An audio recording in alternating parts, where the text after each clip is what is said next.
রামিসার মতোই বয়সে শিশু রাকা প্রাইভেট পড়তে গিয়েছিল। পরবর্তীতে তাকে আর পাওয়া যাচ্ছিল না। পাওয়া গেছে প্রতিবেশীর ঘরে নিথর দেহ। ঘটনা কি তাহলে? এই ঘটনা থেকে আপনি শিক্ষা নিয়ে রাখতে পারেন, যেহেতু আপনি বাংলাদেশে আছেন। কারণ আপনি কিচ্ছু করার নাই। এদেশের আইন দুর্বল এবং ব্রিটিশের আইনে এখনো চলে।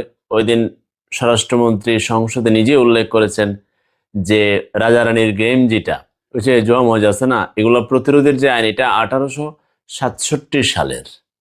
বুঝতে পারছেন? আর এখন পৃথিবী কত আপডেট, 2026, কিন্তু বাংলাদেশ ব্রিটিশের অনেক আইনের চলে আর কি।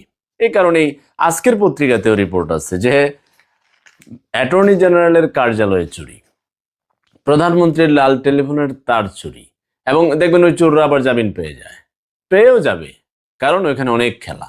যাই হোক, এবার শিশু রাকার সাথে যা ঘটেছে, প্রাইভেট পড়তে যাচ্ছিল, কানে স্বর্ণের দুল। এখন পর্যন্ত জানা ঘটনা যেটা লেখা হয়েছে পত্রিকায়, কানে দুল। প্রতিবেশী রিক্সা চালক আমজাদ, আবারও সেম ওই যে রিক্সার মেকানিক রামিসের যে ঘটনা, সোহেল কাছাকাছি। আমজাদ উল্টাপাল্টা লাল পানি খাইতো, ট্যাবলেট খাইতো। আপনার প্রতিবেশী যদি এরকম থাকে কেউ, ওই প্রতিবেশী তার নেশার টাকার জন্য কখন কি ঘটায় ফেলে আপনি কল্পনা করতে পারবেন না। এবং এই ট্যাবলেট, লাল পানি, নেশা সারা বাংলাদেশে অবাধে চলছে। কি করবেন? বাংলাদেশে যেহেতু পড়ছেন, এখন সতর্ক থাকা ছাড়া তো উপায় নেই।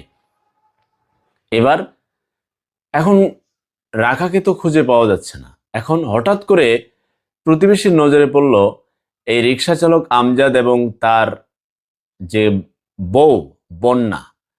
হঠাৎ করে বাজার সদাই গরম এবং নতুন কাপড় টাপড়, মানে অন্যরকম একটা দেখা যায় না আপনার প্রতিবেশীকে। তখন সবার সন্দেহ হয় যে এখানে ও কিছু করতে পারে। তারপর তার ঘরে যায়, গিয়ে নিথর রাখাকে পায়।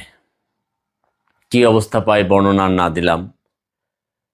কি বলবেন? আমি আসলে এখন কি হয়, ওই অপরাধীরাও জানে যে ঠিক আছে, আদালতে যাবে, প্রশাসনের ভাইরা তাকে কষ্ট করে ধরবে, এবং কি চমৎকার করে আইনি ব্যবস্থা করে রাখছে। যদি কোনো কারণে ওই রামিসার আসামি সোহেলের মতো কোনো আইনজীবী তাদের পাশে না দাঁড়ায়, যেহেতু এটা ঘটনা চাঞ্চল্যকর, রাষ্ট্র তাকে আইনজীবী দিবে।